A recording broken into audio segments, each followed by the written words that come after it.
Hello welcome to learners friendly. ഇന്നത്തെ ക്ലാസ്സിൽ set English പരീക്ഷയ്ക്ക് തയ്യാറെടുക്കുന്നവർക്ക് വേണ്ടിയിട്ട് പോസ്റ്റ് മോഡേൺ പ്ലേസിനെ കുറിച്ചിട്ടുള്ളൊരു ക്ലാസ്സാണ്. സെറ്റ് വളരെ ഡീറ്റെയിൽ ആയിട്ട് തന്നെ ഇംഗ്ലീഷ് സബ്ജക്റ്റിൽ പഠിക്കാനുണ്ട്. നിങ്ങൾ സിലബസ് എടുത്ത് നോക്കിക്കഴിഞ്ഞാൽ മനസ്സിലാവും അത്രയും വാസ്റ്റായിട്ട് അത്രയും ഡീറ്റെയിൽ ആയിട്ട് പഠിക്കാനുള്ളതാണ് സെറ്റ് ഇംഗ്ലീഷ്. അപ്പോൾ ലേണേഴ്സ് ഫ്രണ്ട്ലിയിൽ സെറ്റ് ഇംഗ്ലീഷിൽ ജോയിൻ ചെയ്യാൻ താല്പര്യമുള്ളവരാണെങ്കിൽ ഈ തന്നിരിക്കുന്ന നമ്പറിൽ കോൺടാക്റ്റ് ചെയ്യാം. സോ ഇന്നത്തെ ക്ലാസ്സിലേക്ക് കിടക്കാം. Post modern place. ഇതിൽ ആദ്യം പറയാൻ വേണ്ടി പോകുന്നത് നോയൽ കോവാർഡിനെ കുറിച്ചിട്ടാണ്. നോയൽ കോവാർഡ് അദ്ദേഹം വേൾഡ് വാർ ഫസ്റ്റ് വിറ്റ്നസ് ചെയ്തിട്ടുള്ളൊരു വ്യക്തിയാണ്. അതുകൊണ്ട് തന്നെ വേൾഡ് വാർ ഫസ്റ്റിലെ മിക്ക കാര്യങ്ങളും അതിൻ്റെ രൂക്ഷമായിട്ടുള്ള പല കാര്യങ്ങളും ഇദ്ദേഹത്തിൻ്റെ ലൈഫിലേക്ക് ഇൻഫ്ലുവൻസ് ചെയ്തിട്ടുണ്ട്. സോ നമ്മൾക്കിന്ന് ആദ്യം പഠിക്കാനുള്ള വർക്ക് എന്ന് പറയുന്നത് ആദ്യത്തെ പ്ലേ ബ്ലീത്തെ സ്പിരിറ്റ് ആണ്. ബ്ലീത്തെ സ്പിരിറ്റ് ഇത് എഴുതിയിരിക്കുന്നത് നോയൽ കോവാർഡ്. ബ്ലീത്തെ സ്പിരിറ്റിൻ്റെ സ്പെല്ലിങ് പറഞ്ഞു തരാം. BLITHESPIRIT. ബ്ലീത്തെ സ്പിരിറ്റ്. ആ പേര് പോലെ തന്നെ ഇതൊരു സ്പിരിറ്റിനെ കുറിച്ചിട്ട് ഒരു ഗോസ്റ്റിനെ കുറിച്ചിട്ടുള്ള പ്ലേ ആണ്. ഇതിലെ ക്യാരക്ടറാണ് ചാൾസ്. ചാൾസിൻ്റെ ആദ്യ ഭാര്യ മരിച്ചുപോയി. ആദ്യ ഭാര്യയുടെ ഗോസ്റ്റ് വന്നിട്ട് അയാളുടെ ലൈഫിനെ എങ്ങനെയൊക്കെ ഡിസ്റ്റർബ് ചെയ്യുന്നു, അയാളുടെ ലൈഫിലേക്ക് എങ്ങനെയൊക്കെ ഇടപെടുന്നു എന്നുള്ളതാണ് ഈ പ്ലേയിൽ പറയുന്നത്. ഈ പ്ലേയിനെ കുറിച്ചിട്ട് ഇതിൻ്റെ റൈറ്ററായിട്ടുള്ള നോയൽ കോവാർഡ് പറഞ്ഞിരിക്കുന്നത് തന്നെ an improbable Phars in 3 acts എന്നാണ്. An improbable Phars in 3 acts. ഈ പ്ലേയിലെ മെയിൻ ക്യാരക്ടറാണ് ചാൾസ്. ഈ ചാൾസ് ഒരു റൈറ്ററാണ്. അപ്പോൾ അദ്ദേഹം അയാളുടെ അടുത്ത വർക്കിന് വേണ്ടിയിട്ട് ഒരു മന്ത്രവാദിനിയെ മാഡം അർക്കാട്ടി എന്ന് പറയുന്ന ഒരു ലേഡിയെ വിളിച്ചു വരുത്തുന്നു. ഇവരെ വിളിച്ചു വരുത്തുന്ന ഉദ്ദേശം എന്ന് പറഞ്ഞു കഴിഞ്ഞാൽ ഈ മാഡം അർക്കാട്ടിക്ക് ഗോസ്റ്റുമായിട്ടൊക്കെ കമ്മ്യൂണിക്കേറ്റ് ചെയ്യാനുള്ള കഴിവുണ്ട്. അപ്പോൾ അവരിൽ നിന്നും പുതിയ കഥകളൊക്കെ ഒന്ന് സംഘടിപ്പിച്ചിട്ട് അടുത്ത വർക്ക് എഴുതാമെന്നുള്ളൊരു ചിന്തയിലാണ് ചാൾസ് മാഡം അർക്കാട്ടിയെ വിളിച്ചു വരുത്തുന്നത്. അങ്ങനെ മാഡം അർക്കാട്ടി വന്നു. ഇവർ പക്ഷേ വിളിച്ചു വരുത്തുന്നത് ഇദ്ദേഹത്തിൻ്റെ തന്നെ മരിച്ചു പോയിട്ടുള്ള ആദ്യ ഭാര്യയെയാണ്. ആദ്യ ഭാര്യയുടെ പേര് എൽവീറ എന്നായിരുന്നു. ELVIRA. So knowingly or unknowingly ഈ മാഡം അർക്കാട്ടി വിളിച്ചു വരുത്തുന്നത് എൽവീറയാണ്. അപ്പോൾ ഈ ആദ്യ ഭാര്യയെ വിളിച്ചു വരുത്തിയ സമയത്ത് ഈ ആദ്യ ഭാര്യ ചാൾസിൻ്റെ ലൈഫിലേക്ക് ഒരുപാട് പ്രശ്നങ്ങൾ ഉണ്ടാക്കാൻ തുടങ്ങി. ഇദ്ദേഹം രണ്ടാമത് കല്യാണം കഴിച്ചു. സെക്കൻഡ് വൈഫിൻ്റെ പേരാണ് റൂത്ത്, RUTH. അപ്പോൾ ഈ റൂത്തുമായിട്ടുള്ള കല്യാണവും ഈ ജീവിതമൊന്നും എൽവീറയ്ക്ക് ഇഷ്ടപ്പെടുന്നില്ല. അങ്ങനെ ചാൾസിൻ്റെ ലൈഫിലേക്ക് അവരുണ്ടാക്കുന്ന ഡിസ്റ്റർബൻസുകളാണ് ബ്ലീത്തെ സ്പിരിറ്റ് എന്നുള്ള പ്ലേയുടെ കഥയായിട്ട് വരുന്നത്. ഈ ബ്ലീത്തെ സ്പിരിറ്റ് എന്നുള്ള ഈ ടൈറ്റിൽ അത് ഇമ്പോർട്ടൻ്റ് ആണ്. ഈ ടൈറ്റിൽ എടുത്തിരിക്കുന്നത് ഷെല്ലിയുടെ ടു എ സ്കൈലാർക്ക് എന്നുള്ള പോയത്തിൽ നിന്നാണ്. ടു എ സ്കൈലാർക്കിലെ വരികളായിട്ടുള്ള hail to the blithe spirit bird thou never wert എന്നീ വരികളിൽ നിന്നാണ് ബ്ലീത്തെ സ്പിരിറ്റ് എന്നുള്ള ഒരു ടേം എടുത്തിരിക്കുന്നത്. അപ്പോൾ ഇത് ഇമ്പോർട്ടൻ്റ് ആണ്, പരീക്ഷയ്ക്ക് ചോദിക്കാൻ സാധ്യതയുള്ളൊരു രീതിയിലുള്ള ഒരു കാര്യമാണ്. The title of the play is taken from Shelley's poem to a skylark. 1941 ഈ പ്ലേ പബ്ലിഷ് ചെയ്യുന്നത്. സോ ബ്ലീത്തെ സ്പിരിറ്റിനെ കുറിച്ചിട്ട് ചുരുക്കി ഞാൻ ഈ ക്ലാസ്സിൽ പറഞ്ഞിട്ടുണ്ട്. ഇനി അടുത്ത വർക്ക് നോക്കാം. ഇതും നോയൽ കോവാർഡിൻ്റെ തന്നെ വർക്കാണ്. Present laughter. ഈ ടൈറ്റിൽ എടുത്തിരിക്കുന്നത് ഷേക്സ്പിയറിൻ്റെ 12th Night എന്നാണ്. അപ്പോൾ നോയൽ കോവാർഡിൻ്റെ വർക്കുകളൊക്കെ മറ്റ് വർക്കിൽ നിന്നും എടുത്തിരിക്കുന്ന ടൈറ്റിലാണ് ഉപയോഗിച്ചിരിക്കുന്നത്. ആ ഒരു കാര്യം മനസ്സിൽ വെക്കുക. സോ ഈ പ്രസൻറ്റ് ലോഫ്റ്റർ എന്നുള്ളത് ഷേക്സ്പിയറിൻ്റെ 12th Night എന്നുള്ള വർക്കിൽ നിന്നും എടുത്ത ടൈറ്റിലാണ്.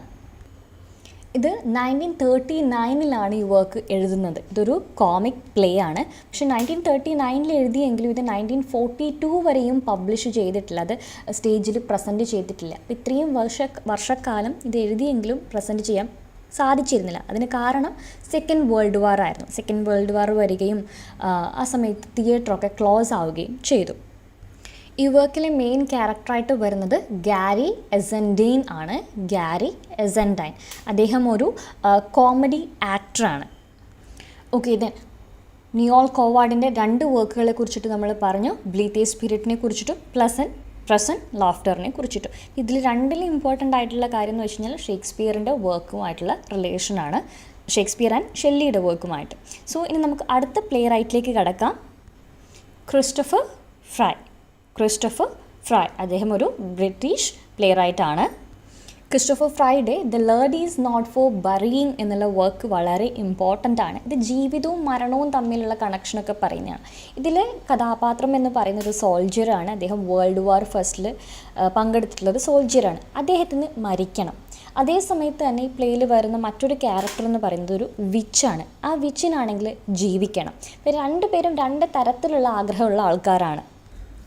ലേർഡ് ഈസ് നോട്ട് ഫോർ ബറിയിങ് എന്നുള്ള വർക്ക് അതൊരു റൊമാൻറ്റിക് കോസ്റ്റ്യൂം കോമഡിയാണ്.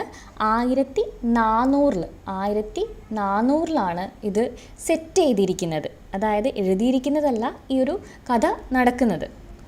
ഇവർക്ക് ഒറിജിനലി എഴുതിയിരിക്കുന്നത് 1949 ഇത് എഴുതിയിരിക്കുന്ന ക്രിസ്റ്റോഫർ ഫ്രൈയുടെ പേര് ഇമ്പോർട്ടൻ്റ് ആണ്. കാരണം ഇദ്ദേഹത്തിൻ്റെ യഥാർത്ഥ പേരെന്ന് പറയുന്നത് ആർതർ ഹാമണ്ട് ഹാരിസ് എന്നാണ്. Arthur Hammond Haris. പക്ഷേ അദ്ദേഹത്തിൻ്റെ അമ്മയുടെ മെയ്ഡൻ്റെ നെയിമാണ് തൻ്റെ പേരിനോടൊപ്പം ചേർത്ത് വെച്ചിരിക്കുന്നത്. ക്രിസ്റ്റോഫർ ഫ്രൈ എന്നുള്ള പേര് അദ്ദേഹത്തിൻ്റെ അമ്മയുടെ മെയ്ഡൻ്റെ പേരുമായിട്ട് റിലേറ്റ് ചെയ്തതാണ്. ദെൻ അടുത്തതായിട്ട് ഡിസ്കസ് ചെയ്യുന്നത് ക്രിസ്റ്റോഫർ ഫ്രൈയുടെ തന്നെ വീനസ് ഒബ്സർവ്ഡ് എന്നുള്ള വർക്കാണ്. വീനസ് ഒബ്സർവ്ഡ് ഇത് ബ്ലാങ്ക് വേഴ്സിൽ എഴുതിയിരിക്കുന്ന ഒരു പ്ലേ ആണ്. സോ ഈ പോയിന്റ് ഇമ്പോർട്ടൻ്റ് ആണ്. വീനസ് ഒബ്സർവ്ഡ് എന്നുള്ള പ്ലേ ബ്ലാങ്ക് വേഴ്സിൽ എഴുതിയിട്ടുള്ളൊരു പ്ലേ ആണ്. 3-ാം തവണയും വിവാഹം കഴിക്കാൻ തീരുമാനിച്ചൊരു ഡ്യൂക്കിൻ്റെ കഥയാണ് ഈ പ്ലേയിൽ പറയുന്നത്. സോ അദ്ദേഹത്തിൻ്റെ വധുവിനായിട്ട് ഒരു അന്വേഷണം ഏൽപ്പിച്ചത് സ്വന്തം മകനെയാണ്. സ്വന്തം മകനായിട്ടുള്ള എഡ്ഗറിനെയാണ് അദ്ദേഹം തീരുമാനിച്ചത്. എനിക്ക് കല്യാണം കഴിക്കണം, അപ്പോൾ എനിക്ക് പറ്റിയൊരു സ്ത്രീയെ നീ കണ്ടുപിടിച്ച് തരണമെന്ന് മകനെ ഏൽപ്പിക്കുന്നു. എഡ്ഗർ എന്നാണ് മകൻ്റെ പേര്. പക്ഷേ മകൻ എന്ത് ചെയ്തു?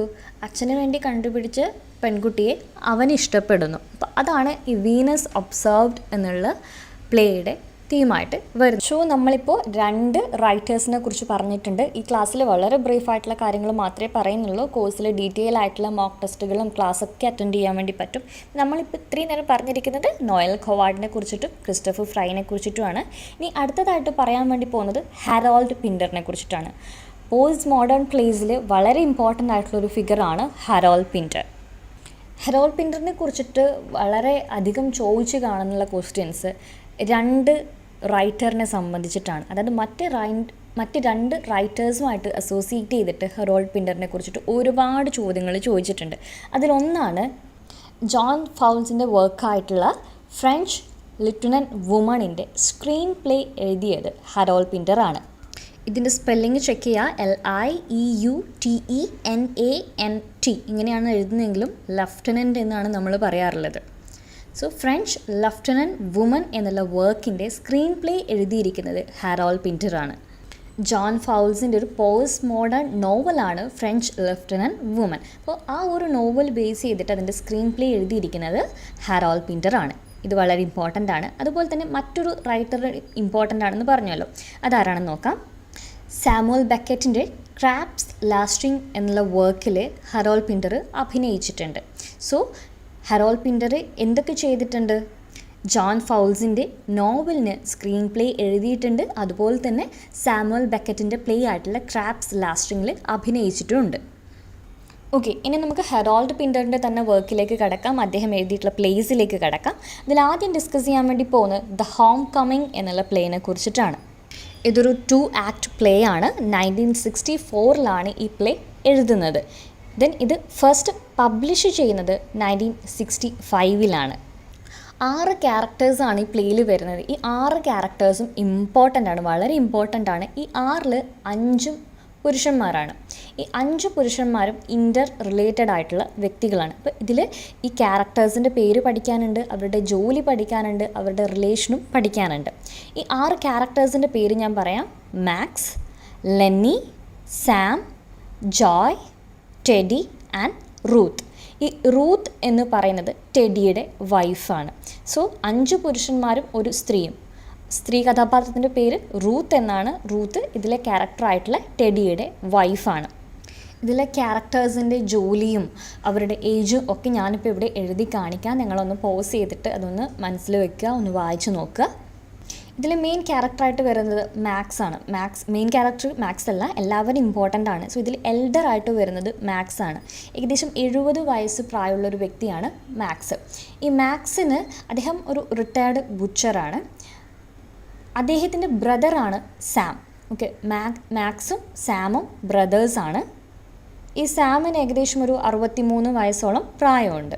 ഈ സാം ഒരു ഷോഫറാണ്. ഷോഫർ എന്ന് വെച്ച് കഴിഞ്ഞാൽ ഡ്രൈവർ. സോ മാക്സ് ഒരു ബുച്ചറും സാം ഒരു ഡ്രൈവറുമാണ്. ഈ മാക്സിന് 3 മക്കളുണ്ട്. Teddy, Lenny and Joy. Teddy, Lenny, Joy. ഈ ടെഡ്ഡി എന്ന് പറയുന്നത് ഒരു ഫിലോസഫി പ്രൊഫസറാണ്. ലെന്നി എന്ന് പറയുന്നൊരു പിമ്പാണ്. ദെൻ ജോയ് ഒരു ബോക്സറാണ്. സോ സഹോദരങ്ങളായിട്ടുള്ള 2 പേര് മാക്സും സാമും. അതിൽ മാക്സിന് 3 മക്കൾ, ടെഡി, ലെന്നി ആൻഡ് ജോയ്. ഇതിൽ ടെഡിയുടെ ഭാര്യയാണ് റൂത്ത്. ഈ ടെഡിയും റൂത്തും നാട്ടിലേക്ക് തിരിച്ചു വരുന്നതാണ് ഇതിലെ ഇങ്ങനെയാണ് പ്ലേ സ്റ്റാർട്ട് ചെയ്യുന്നത്. അവരുടെ ഹോം കമ്മിങ്ങിനെ കുറിച്ചിട്ടാണ് പറയുന്നത്. സോ അമേരിക്കയിൽ നിന്നും നോർത്ത് ലണ്ടനിലേക്ക് ടെഡിയും വൈഫും വരുന്നു. ദ ഹോം കമ്മിങ്ങിനെ കുറിച്ചിട്ട് ഇത്രയാണ് പറയാനുള്ളത്. ഇനി നമുക്ക് അടുത്ത വർക്കിലേക്ക് കിടക്കാം. ദ കെയർ ടേക്കർ എന്നുള്ള വർക്കും ഹെറാൾഡ് പിൻ്റർ എഴുതിയതാണ്. വേൾഡ് വാർ സെക്കൻഡിനെ കുറിച്ചിട്ട് പ്രതിപാദിക്കുന്ന വർക്കാണ് കെയർ ടേക്കർ. അതിൻ്റെ ആഫ്റ്റർ എഫക്ട്സും കാര്യങ്ങളൊക്കെ ഈ വർക്കിൽ പറയുന്നുണ്ട്. കെയർ ടേക്കർ എന്നുള്ളത് ഒരു 3 ആക്ട് പ്ലേ ആണ്. ഇതിൽ കെയർ ടേക്കർ ആയിട്ട് വരുന്നത് ഡേവിസ് എന്നുള്ള ക്യാരക്ടറാണ്. പക്ഷേ ഈ ഡേവിസ് എന്ന വ്യക്തി മറ്റൊരാളുടെ പേര് മറ്റൊരാളായിട്ട് അസ്യൂം ചെയ്തിട്ടാണ് ഇതിൽ കാണിക്കുന്നത്. സോ റിയൽ നെയിം എന്ന് പറയുന്നത് ഡേവിസും ബെർണാഡ് ജെൻകിൻസ് എന്നുള്ളത് ഇദ്ദേഹം അസ്യൂം ചെയ്യുന്ന മറ്റൊരു വ്യക്തിയുടെ പേരുമാണ്. ഇത് വളരെ ഇമ്പോർട്ടൻ്റ് ആണ്. സോ കെയർ ടേക്കർ എന്നുള്ള പ്ലേയിലെ ക്യാരക്ടർ നെയിം വരുന്നത് ഡേവിസ് എന്നാണെങ്കിലും അദ്ദേഹം ആരായിട്ട് പ്രിറ്റൻഡ് ചെയ്യുന്നു? ബെർണാഡ് ജെൻകിൻസ് ആയിട്ട് പ്രിറ്റൻഡ് ചെയ്യുന്നു. ഈ പോയിൻ്റ് ഓർത്തിരിക്കുക. ഓക്കെ, ഇനി ഹെറാൾഡ് പിൻ്ററിൻ്റെ തന്നെ മറ്റൊരു പ്ലേനെ കുറിച്ച് പറയുന്നു, ബർത്ത്ഡേ പാർട്ടി എന്നുള്ള പ്ലേനെ കുറിച്ചിട്ട്. ഈ ബർത്ത്ഡേ പാർട്ടീനെ കുറിച്ചിട്ട് പ്രീവിയസ് ആയിട്ട് പല ക്വസ്റ്റ്യൻസും വന്നിട്ടുണ്ട്. ഒരു പരീക്ഷയ്ക്ക് പോലും ഹെറാൾഡ് പിൻ്ററിനെ റെഫർ ചെയ്യാണ്ട് പോയിട്ടില്ല. സോ ബർത്ത്ഡേ പാർട്ടി എന്നുള്ള പ്ലേ എഴുതിയിരിക്കുന്നത് ഹെറാൾഡ് പിൻ്ററാണ്. ബർത്ത്ഡേ പാർട്ടി എന്നുള്ള പ്ലേയിൽ നിന്ന് തന്നെ റിപ്പീറ്റഡ് ആയിട്ട് ചോദിക്കുന്നത് ഒരു ക്വസ്റ്റ്യൻ പറയാം. ബർത്ത്ഡേ പാർട്ടിക്ക് വരുന്ന 2 ഗസ്റ്റിനെ കുറിച്ചിട്ട് ഈ പ്ലേയിൽ പറയുന്നുണ്ട്. അപ്പോൾ അവരുടെ പേര് വളരെ ഇമ്പോർട്ടൻ്റ് ആണ്. ഇത് ഫ്രീക്വൻ്റ് ആയിട്ട് ചോദിച്ചിട്ടുള്ളൊരു ചോദ്യമാണ്. സോ ഹെറാൾഡ് പിൻ്ററിൻ്റെ ബർത്ത്ഡേ പാർട്ടി എന്ന പ്ലേയിൽ വരുന്ന 2 ഗസ്റ്റുകളുടെ പേര് ചോദിക്കുന്നുണ്ട്. മെക്കാൻ ആൻഡ് ഗോൾഡ്ബർഗ്. ഇവർ 2 പേരാണ് ബർത്ത്ഡേ പാർട്ടിയിലെ ഗസ്റ്റായിട്ട് വരുന്നത്. അതുപോലെ തന്നെ ചോദിക്കാൻ സാധ്യതയുള്ള മറ്റൊരു ക്വസ്റ്റ്യൻ ആണ്, ഈ ബർത്ത്ഡേ പാർട്ടിയിൽ കൊടുക്കുന്ന ഒരു ഗിഫ്റ്റ് എന്താണ് എന്നുള്ളത്. 6 ക്യാരക്ടേഴ്സാണ് വരുന്നത്. Petey, Meg, Stanley, Lulu, Goldberg and McCann. ഇതിൽ സ്റ്റാൻലി എന്ന് പറഞ്ഞ വ്യക്തിയുടെ ബർത്ത്ഡേനെ കുറിച്ചിട്ടാണ് പറയുന്നത്. അപ്പോൾ അദ്ദേഹത്തിൻ്റെ ബർത്ത്ഡേ പാർട്ടിയുടെ ഇടയിൽ വളരെ അൺഎക്സ്പെക്റ്റഡ് ആയിട്ട് 2 പേര് കടന്നു ചെല്ലുന്നു. അതാണ് ഗോൾബർഗ് ആൻഡ് മെക്കാൻ. അത് സ്ട്രേഞ്ചേഴ്സാണ്. ഇതിൽ സ്റ്റാൻലിക്ക് ലുലു നൽകിയിട്ടുള്ള ഗിഫ്റ്റാണ് ഡ്രം എന്ന് പറയുന്നത്. സ്റ്റാൻലിയുടെ ബർത്ത്ഡേക്ക് ലുലു നൽകിയിട്ടുള്ള ഗിഫ്റ്റാണ് ഡ്രം. അതൊരു ടോയ് ഡ്രമാണ്. സോ ഇന്നത്തെ ക്ലാസ്സിൽ ഈ 3 റൈറ്റേഴ്സിനെ കുറിച്ചിട്ടാണ് ഇൻക്ലൂഡ് ചെയ്തിരിക്കുന്നത്. നെക്സ്റ്റ് പാർട്ട് അടുത്ത റൈറ്റേഴ്സിനെ കുറിച്ചിട്ട് ഇൻക്ലൂഡ് ചെയ്യാം. ഇപ്പം നമ്മൾ 3 റൈറ്റേഴ്സിനെ കുറിച്ചിട്ട് പറഞ്ഞു. Harold Pinter, Christopher Fry and Noel Cowards. So കൂടുതൽ ക്ലാസ്സുകൾക്കായിട്ട് ചാനൽ സബ്സ്ക്രൈബ് ചെയ്യുക. ക്ലാസ്സിൽ ജോയിൻ ചെയ്യാൻ താല്പര്യമുള്ളവരാണെങ്കിൽ ഈ കണ്ട നമ്പറിലേക്കൊന്ന് വാട്സപ്പ് ചെയ്യുകയോ വിളിക്കുകയോ ചെയ്യാം. സെറ്റ് ഇംഗ്ലീഷിൻ്റെ ഒരുപാട് മോക്ക് ടെസ്റ്റുകൾ തയ്യാറായിട്ടുണ്ട്. മോക്ക് ടെസ്റ്റുകളല്ല, പ്രീവിയസ് ഇയർ ക്വസ്റ്റ്യൻ ഡിസ്കഷൻസ്, അത് ബേസ് ചെയ്തിട്ടുള്ള ക്വസ്റ്റ്യൻസ്.